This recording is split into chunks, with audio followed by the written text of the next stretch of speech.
سال 1886 میں کس بات کا دعویٰ کیا اور اس میں کس کی توہین ہوئی ہے؟ جواب: توحید و تفرید کا دعویٰ کیا۔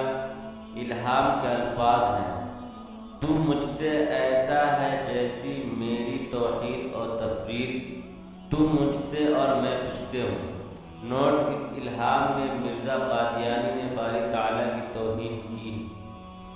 سوال: مرزا قادیانی نے 1886 میں جو کتاب لکھی اس کا نام کیا تھا؟ جواب: سرمہ چشم آریہ۔ سوال: 1890 تک مرزا قادیانی کس بات کا دعویٰ کرتا رہا؟ جواب: صرف ملہم من اللہ ہونے کا دعویٰ کرتا رہا۔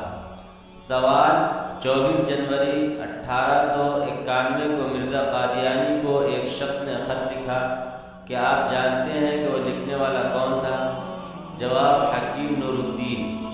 سوال: حکیم نور الدین نے اس خط میں کس چیز کی ترغیب دی؟ جواب: مسیح موعود کا دعویٰ کرنے کی۔ سوال: 1891 میں کس بات کا دعویٰ کیا تھا؟ جواب: مسیح ابن مریم ہونے کا دعویٰ کیا۔ اس کے شیطانی الہام کے الفاظ یہ ہیں: جعلنا لک المسیح ابن مریم، ہم نے تجھ کو مسیح ابن مریم بنایا۔